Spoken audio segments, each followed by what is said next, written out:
je finis mes vacances. Donc c'est le dernier jour, donc j'en profite pour tourner des petits plans pour ce vlog. Donc encore une fois, soyez indulgents parce que j'ai pas l'habitude de trop faire des vlogs. Mais bon, je vais essayer de vous tourner des petits plans dans quelques coins paradisiaques de l'hôtel. Et puis de vous parler de mes lectures. J'ai lu 3 livres pour le moment et je suis à la moitié de 1. Donc pas mal de petits trucs à vous parler, mais je vais vous en parler dans un autre plan. Voilà, à tout de suite.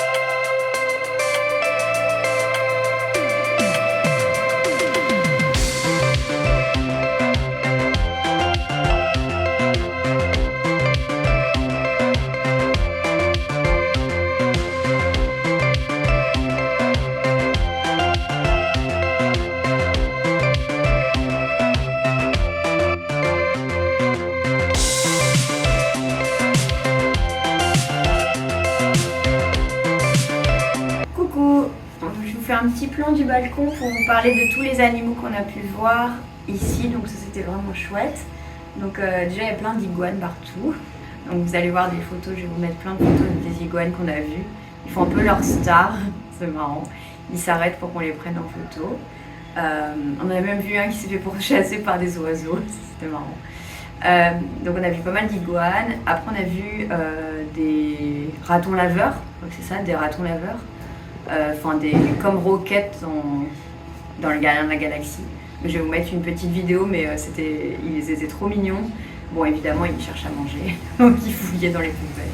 Mais on en a vu plein, surtout les premiers jours. Et après, on a vu pas mal de coatis, ça s'appelle. C'est un peu comme des fourmiliers, mais ils ont le nez un peu plus court, vous allez voir. Ils sont un peu roux, avec des bandes blanches sur la queue ou sur le corps, et c'est vraiment trop mignon. Donc on en a vu pas mal dans l'hôtel. On a vu un bébé à un moment, mais impossible de prendre en photo. Et qu'est-ce qu'on a vu d'autre? Après, il y a des petits animaux. Je sais pas comment vous décrire ça, on dirait des marmottes. Comme des marmottes, mais plus petites. Un peu comme je sais pas, entre un gros rat et une marmotte, mais mignonne. Et donc eux ils cherchaient tout le temps à manger évidemment. Mais par contre ils vont hyper vite, donc c'est quasi impossible de les filmer. Dès que tu sors le téléphone ils s'en vont. Donc c'est un peu dommage. Mais voilà, donc on a bien profité de la faune et la flore ici. Pas mal de papillons, d'oiseaux. Voilà. Je vais vous mettre plein de petites photos. On a même vu un serpent. Voilà, je ne me suis pas trop approchée mais on a une petite vidéo. Et donc je vais vous insérer tout ça dans le vlog. Et puis je vous ferai d'autres plans à la plage, je pense, pour vous parler des lectures que j'ai faites. Donc pour le moment, j'ai lu donc Désenchantée de Marie Vareille. J'ai lu numéro 2 de David Fuenquinos et j'ai lu La princesse au visage de nuit de David Brie. Et là, je suis en train de lire le tome 10 des Chroniques de Sainte-Marie, donc que vous connaissez parce que je vous baratine tout le temps avec cette saga. Donc je vais, au fur et à mesure, je vous parlerai de mes lectures qui sont maintenant terminées, mais qui étaient toutes les 3 très bien et très excellentes. Et qui était dans ma pile à lire des vacances, donc c'est bien rare que je suive ma pile à lire, donc je suis assez contente. Voilà, sur le coup, nous on va aller à la plage, profiter de cette dernière journée, et puis on se voit pour le plan d'après. Allez, bisous.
Du coup, je vais commencer par vous parler de numéro 2 de David Fonkinos que j'ai fini hier ou avant-hier.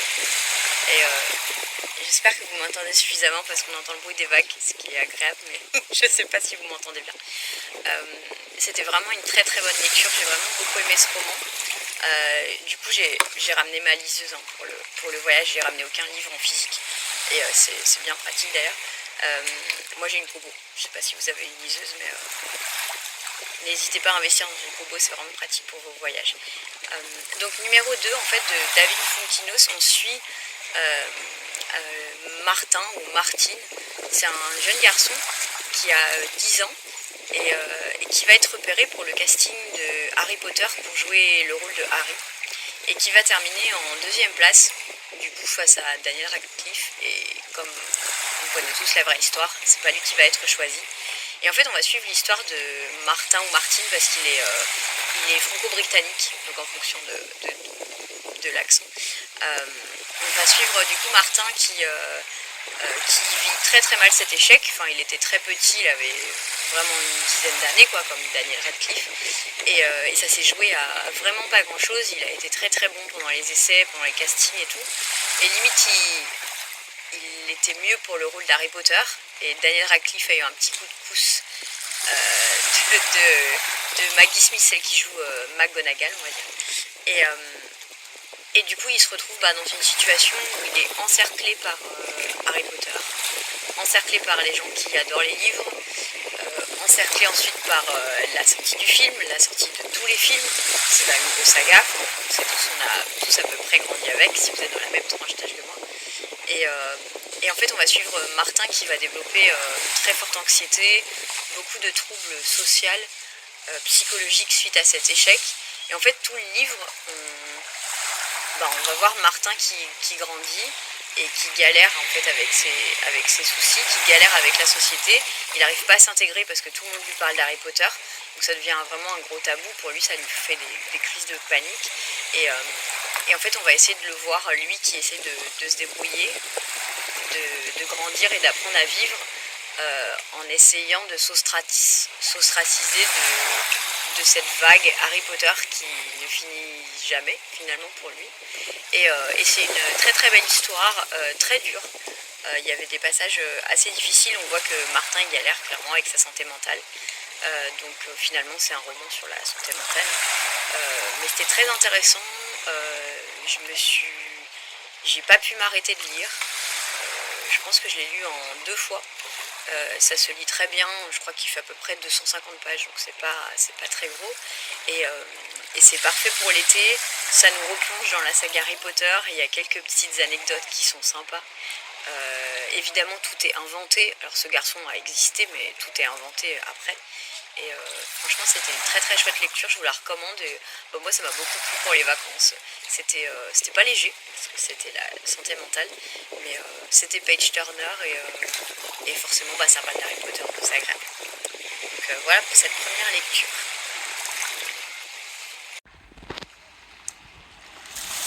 Alors une autre lecture que du coup j'ai lue en vacances et que j'ai beaucoup aimé, celle-ci du coup je l'ai lue dans l'avion. Parce que c'est un petit peu loin le Mexique quand même, donc 11 heures de vol. Donc j'ai eu le temps de commencer, de terminer cette lecture. J'ai lu Désenchantée de Marie Vareille et j'ai adoré. Je pense que c'est vraiment son meilleur. Alors j'avais beaucoup aimé Ainsi gèlent les bulles de savon. J'avais beaucoup aimé aussi les chaussettes orphelines. Je sais plus bien le titre en entier, je vais le mettre en dessous. Mais j'avais beaucoup aimé. Et là, Désenchantée, on est dans une ambiance un peu différente parce que c'était un contemporain avec un côté enquête, un peu thriller. Donc c'est un petit peu différent, mais ça reste du contemporain, donc très accessible pour ceux qui lisent pas beaucoup de thriller. Donc en gros pour les gens comme moi qui en lisent 2-3 par an et des tilliers, c'est très très bien. Dans Désenchantée, on va suivre une grande histoire d'amitié et on est dans le passé et dans le présent. Donc en fait dans le présent, on suit Fanny. Fanny qui est journaliste dans un grand magazine féminin à Paris et qui pour avoir une promotion, on va lui demander de retourner dans son village d'enfance et d'enquêter sur la disparition de Sarah Leroy. Sarah qui était donc la meilleure amie de sa petite sœur. Et à côté de ça, on suit le passé. Donc on est dans le passé avec la rencontre entre Sarah et Angélique, donc les deux meilleures amies, et comment elles vont grandir et comment elles vont évoluer jusqu'à arriver au drame, en tout cas à la disparition de Sarah lorsqu'elle était adolescente. Et du coup en fait ce livre c'est une construction du coup en deux temps avec cette enquête un peu thriller sur la disparition de Sarah puisqu'on ne sait absolument pas ce qui s'est passé et en même temps cette grande histoire d'amitié entre Sarah et Angélique avec des hauts et des bas mais qui était très belle à suivre et c'est une histoire qui n'est pas facile à lire parce qu'il y a pas mal de trigger warning. Je ne peux pas vous les dire trop parce que sinon je vous spoil le livre malheureusement. Mais c'est quand même une histoire qui est assez difficile à lire parce que Sarah et Angélique elles n'ont pas une vie facile du tout en tant qu'enfant et en tant qu'adolescente et en fait on va les suivre dans leurs péripéties au collège, au lycée, leur amitié qui va petit à petit se déliter et voire se dégrader et juste elles vont grandir en fait et à côté de ça toute cette disparition j'ai beaucoup aimé aussi l'histoire au présent, la construction de Fanny, il y a beaucoup de développement de personnages de Fanny donc elle finit pas du tout comme elle a commencé et elle va construire une vraie relation avec sa belle-fille parce que c'est une belle-mère si vous voulez donc son nouveau compagnon a une jeune fille adolescente et elle va l'emmener en fait pour faire ce reportage et elles vont construire une belle relation de belle-fille belle-mère donc franchement c'était une très très belle lecture. Je sais pas si c'est dans mes meilleures lectures de l'année ou dans mes plus belles surprises de l'année, mais en tout cas c'était vraiment très bien. Comme d'habitude, Marie Varey, elle a une très bonne plume. C'est un livre qui se lit d'une traite. J'étais dans l'avion, j'ai lu d'une traite. Voilà, je me suis pas arrêtée. Très peu, j'ai dû m'arrêter pour regarder un épisode de série et puis c'est tout, et pour manger. C'était vraiment page turner, c'était super histoire et les personnages sont vraiment bien construits. Je pense que c'est Marie Varey, elle a une grande force dans la construction des personnages et là en plus elle a rajouté une touche d'enquête donc c'était très très chouette. Donc je vous recommande vraiment Désenchanté. Franchement excellente lecture. Du coup moi je l'ai lu sur ma liseuse mais je l'ai à la maison en format poche, il vient de sortir en poche. Donc n'hésitez pas à vous procurer à le lire parce que franchement très très très bonne lecture. Une troisième lecture que j'ai pu faire mais qui m'a pas vraiment convaincue mais je vais quand même vous en parler un petit peu rapidement. Il s'agit de Tant que le café est encore chaud de Toshigasu Kawashumi. Pour l'instant c'est le premier tome, il y a un deuxième tome qui est sorti mais je ne sais pas s'il y en aura plus ou pas.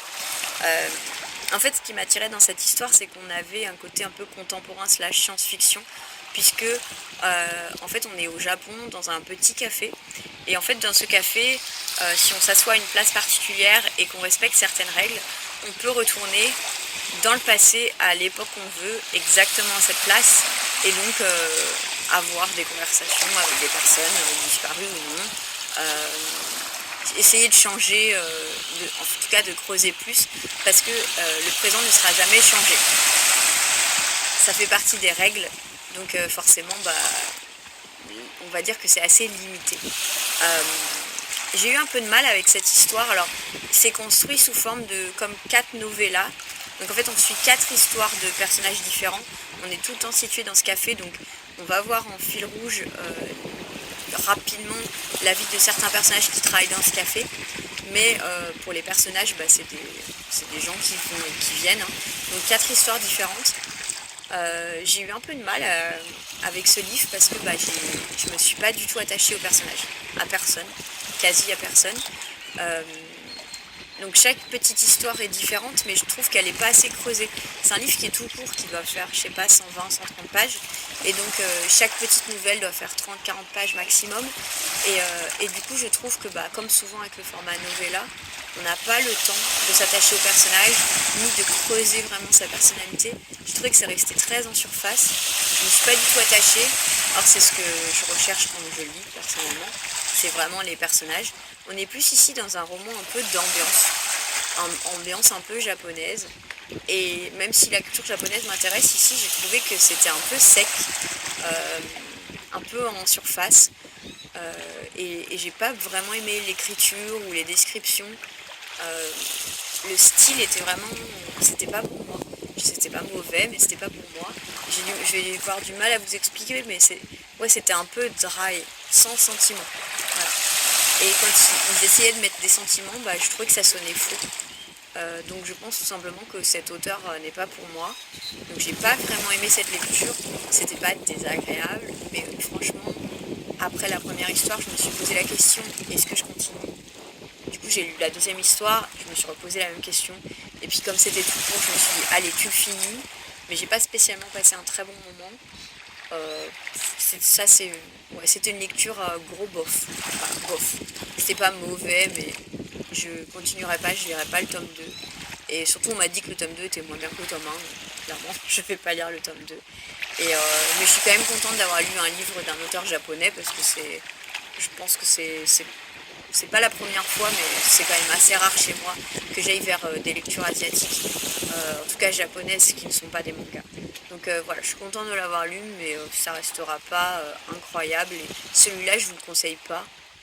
Je peux pas vous le conseiller parce que j'ai pas spécialement aimé. Après, je sais qu'il y a beaucoup de gens qui ont aimé le style, donc je pense que c'est vraiment une question de goût.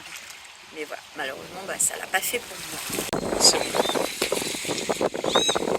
Une autre lecture que j'ai pu faire qui m'a franchement beaucoup plu, d'ailleurs ça sera sûrement dans mes meilleures surprises de l'année, il s'agit de La princesse au visage de nuit de David Brie. David Brie, c'est un auteur que j'ai rencontré au salon du livre, donc à la foire de Bruxelles, la foire du livre de Bruxelles, que j'ai beaucoup apprécié. Il a vraiment un talent de conteur, et lorsqu'en fait il m'a parlé de ces 3 ouvrages, puisqu'à la base je venais plutôt pour un autre de ces ouvrages que je vais vous indiquer là, qui est plutôt un conte mythologique. Lorsqu'il m'a pitché celui-ci, tout de suite j'étais très intriguée. Et du coup je me le suis procuré, je suis vraiment contente de l'avoir lu. C'est aux éditions L'Homme sans nom, mais il est sorti en poche maintenant. En fait dans cette histoire on suit, c'est un thriller un peu fantastique, un peu à la Stephen King si vous voulez. Il y a un côté un peu Stephen King où il y a une légende dans un village. En fait on suit Hugo donc, qui vient de ce village, et dans ce village il y a une princesse au visage de nuit. On ne sait pas si elle existe ou pas. Et cette princesse, apparemment, elle peut exaucer les vœux des enfants. Et en fait, on suit Hugo dans 2 temporalités. Donc, la temporalité au présent, il a 30 ans, il est à Paris. Et il va recevoir un coup de téléphone que ses parents sont décédés dans un accident de voiture dans son village natal. Sauf que lui, en fait, ça fait 20 ans qu'il n'est pas retourné là-bas. Parce que lorsqu'il avait 10 ans, une dizaine d'années, avec ses amis, donc il a avec une petite fille et un petit garçon, donc c'était vraiment ses super amis. Ils sont partis à la recherche de la princesse au visage de nuit. Et sauf que lui il s'est retrouvé inconscient dans la forêt. Il a été recueilli par les gendarmes et il est parti ensuite en famille d'accueil. Et on n'a jamais retrouvé ses 2 amis. Donc on ne sait pas du tout ce qui leur est arrivé. Donc il a perdu ses amis là, et surtout il n'est jamais retourné dans son village, il n'a jamais revu ses parents, qui étaient maltraitants envers lui. Et du coup on va suivre Hugo, qui va partir un peu à la recherche de son passé dans son village natal, à la recherche de cette légende de la princesse au visage de nuit, de ses amis disparus, et puis un peu un mystère autour de l'accident de voiture de ses parents, qui est finalement pas tant que ça un accident. Donc on est vraiment dans un côté un peu thriller, un peu enquête, mais de façon très contemporain. Et franchement c'était une lecture très agréable, j'ai beaucoup aimé, qui était très fluide. J'ai beaucoup aimé, j'ai retrouvé on va dire le don de conteur de David Brie clairement dans son écriture. Il y a juste pour moi 2 petits bémols qui font que cette lecture elle n'est pas incroyable, je vais pas lui mettre 17-18, mais c'est une bonne lecture, on va dire, je mettrais 15 ou 16. Les 2 petits bémols, c'est que j'ai trouvé quand même qu'au niveau de l'écriture, ça faisait un peu young adult. Voilà, je lui avais posé la question, il m'a dit non, c'est bien, c'est un thriller adulte. J'ai trouvé quand même dans l'écriture que parfois, par le langage utilisé, ça faisait un peu young adult. Et Hugo, il a 30 ans, avec ses amis, ils sont tous dans la même tranche d'âge, et j'ai trouvé trouvais que leur discussion, leur mentalité, ça faisait un peu young adult. Voilà, ça c'est mon point de vue. Et deuxième petit bémol, c'est que justement, je trouvais que les personnages dans le passé étaient très bien développés. On s'attachait, c'était... Enfin, il y avait du développement de personnages, c'était vraiment chouette. Par contre, les personnages dans le présent, donc Hugo, pas de soucis, c'est le même personnage, mais Hugo, il a un groupe d'amis. Et j'ai trouvé que les personnages sur le présent étaient pas suffisamment développés, trop en surface. Et du coup, il se passe des choses dans ce groupe d'amis.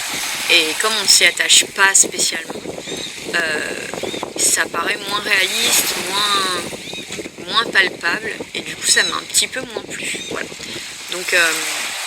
Donc pour moi c'est une lecture qui était bonne, voilà, c'est une bonne lecture, j'ai passé un très bon moment. Ça sera pas une très bonne lecture pour ces deux raisons là, mais ce qui est sûr c'est que je vais continuer à suivre l'auteur et j'ai hâte de lire l'autre ouvrage qui est dans ma palle, du coup que je lui avais acheté chez L'Homme sans nom. Je vous mettrai la couverture ici parce que voilà, ça avait l'air très très chouette. Et donc là pour vous dire un peu ce dont je suis en train de lire, je suis à peu près à la moitié du tome 10 de Chroniques de Sainte-Marie de Jody Taylor, donc c'est toujours chez Hervé Chopin. Voilà, j'aime toujours autant cette saga, donc c'est une saga qui comporte 13 tomes. Je vais pas évidemment vous raconter ce qui se passe parce que c'est un tome 10, mais donc on est toujours avec l'Institut Sainte-Marie qui est un institut d'historiens qui peut remonter dans le temps et aller explorer différentes époques historiques. Et franchement c'est super, c'est toujours aussi loufoque, c'est complètement barré, les personnages sont complètement barrés, mais tous. C'est hyper drôle, moi j'aime énormément cette saga. Elle tire un peu en longueur pour être honnête, je pense qu'on aurait pu s'arrêter à 10 tomes. Mais bon, on a 13 tomes, très bien. En vrai, à chaque fois je passe un très très bon moment. Et je pense que j'enchaînerai directement avec le tome 11, qui est le dernier paru que j'ai aussi sur ma liseuse. Donc voilà, je vais pas vous en dire trop parce que évidemment c'est pas le tome 1, mais n'hésitez pas à tenter le tome 1 des Chroniques de Sainte-Marie. Je sais que ça plaît pas à tout le monde, en même temps c'est un peu qui tout double, mais si vous aimez, vous allez être embrigadé, emmené dans un univers complètement barré, hyper drôle. Vous allez découvrir plein d'époques historiques de plein de pays différents. Et il se passe tellement de choses, on n'a jamais le temps de s'ennuyer. Tous les personnages, il leur arrive tellement de bricoles que des fois on n'a du mal à suivre. En tout cas c'est très très chouette et je vous conseille 1000% cette saga. Donc voilà, c'est tout pour mes lectures des vacances. Je reprends l'avion ce soir, donc clairement je pense que je finirai les Chroniques de Sainte-Marie et puis je commencerai soit le tome 11, soit je lirai autre chose. À ce moment-là, je vous en dirai des nouvelles dans une prochaine vidéo. Et puis je vous laisse sur cette magnifique image de la mer et puis je vous ferai une petite conclusion dans un autre endroit, comme ça vous changera un petit peu. Voilà, à tout de suite.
C'est parti.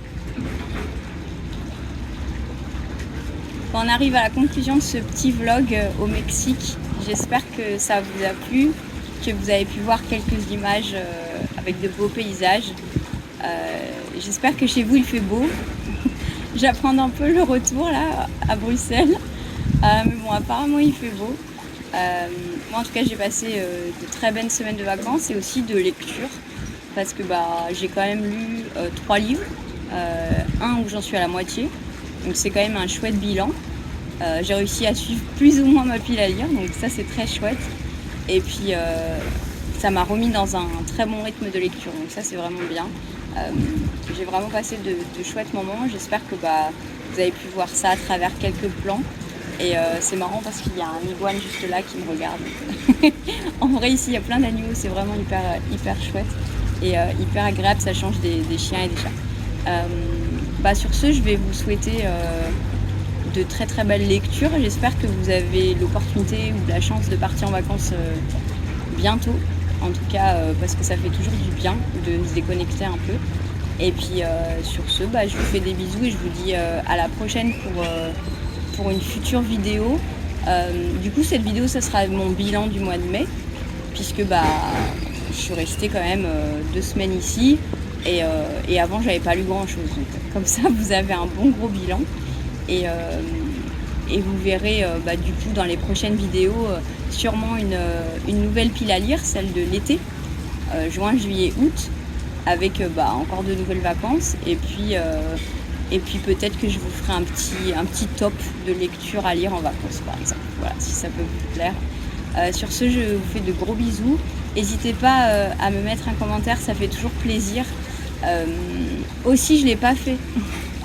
Je vais faire une vidéo sûrement spéciale, mais je voulais vous remercier. On a dépassé les 1000 abonnés après 5 années, je pense, sur YouTube. Ça me fait énormément plaisir, je voulais vous remercier pour ça. Et n'hésitez pas à mettre des petits smileys si vous n'avez pas quoi dire en commentaire, à me dire si vous les avez lus, s'ils vous font envie. Et puis je vous fais de gros bisous pour une prochaine vidéo. Allez, bye!